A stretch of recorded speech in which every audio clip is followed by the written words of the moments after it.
আমি আজ পর্যন্ত রিকশাওয়ালাকে ঠিকঠাক মতো বলতে পারি না যে আমাকে অমুক জায়গায় নিয়ে যান। আমি কি বলি জানেন? আমি বলি যে হচ্ছে যেখান থেকে সিএনজি করে এনায়েতপুরে যাই সেইখানে হচ্ছে আমাদেরকে নামায় দিবেন। এখন যে আমি ভয়েস দিচ্ছি আমি কিন্তু অনেকবার চেষ্টা করছি যে আমি হচ্ছে কোন জায়গায় যাব বলতে পারি নাই। ঠিক যেরকম রিকশাওয়ালাকে বলি ঠিক সেরকমটাই হচ্ছে বললাম।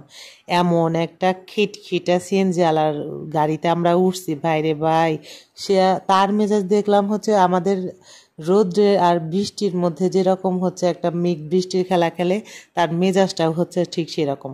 ইস্তাকের দাদিমা সবসময় বলে যে হচ্ছে গাড়ি ঘোড়ায় ওঠার সময় যে ড্রাইভার তার হচ্ছে চেহারা দেখে উঠবা, চেহারার উপরে অনেক কিছু নির্ভর করে।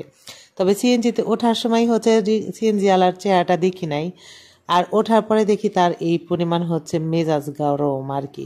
অনেক জ্যামের মধ্যে বসে আছি ভাইরে ভাই, প্রচণ্ড জ্যাম। এই সিরাজগঞ্জ থেকে এনায়েতপুর আসার সময় আমাদের প্রায় হচ্ছে 2.25 ঘন্টা সময় লাগছে। চিন্তা করেন কি পরিমাণ হচ্ছে জ্যাম। জ্যামের মধ্যে বসে থাকতে থাকতে দেখি যে আমাদের এনায়েতপুরের একটা বাস চলে আসছে, মানে হসপিটালের। এখন আমরা চলে আসছি হচ্ছে বেলকুচিতে। অলরেডি কিন্তু বেশ অনেকখানি রাস্তা পার করে আসছি জ্যামে বসে থাকতে থাকতে আমার ছেলের মনে হলো যে তোর দাদিমা যদি এখানে থাকতো অধৈর্য হয়ে সিএনজি থেকে নেমে একদম ট্রাফিক পুলিশের হচ্ছে কাজ করে ফেলতো। কথা বলতে বলতে দেখবেন একটু পরে হচ্ছে ট্রাফিক পুলিশকেই দেখা যাবে। জ্যাম হয়েছে বেলকুচির থেকে শুরু করে, বেলকুচির যে কলেজের স্টুডেন্টদের হচ্ছে ছুটি দিছে, তার মধ্যে আমাদের কোনো আইডিয়াই ছিল না।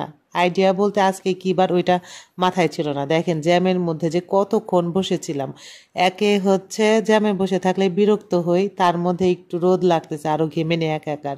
ট্রাফিক পুলিশ এত ট্রাফিক হয়েছে যে হচ্ছে তার কন্ট্রোল সে করতে পারতেছে না।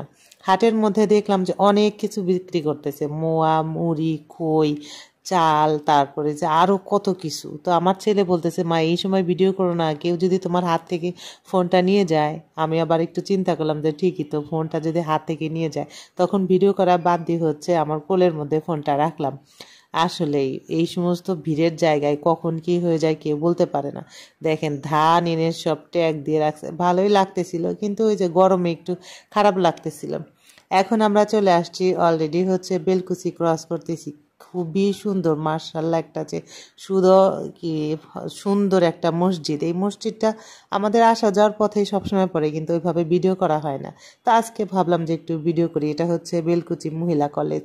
যাই হোক, হাঁটি হাঁটি পা পা করে না, সিএনজি করে আমরা অলরেডি এনায়েতপুর কেজির মোড়ে চলে আসছি। এনায়েতপুর ইসলামিয়া উচ্চ বিদ্যালয়, ওইটা হচ্ছে আমাদের কেজির মোড়ে। তো কেজির মোড়ে এসে একটা ভ্যান ঠিক করে যে মা ছেলে বসে পড়ে গেছি। ছেলে আবার দেখলাম দোকান থেকে চুই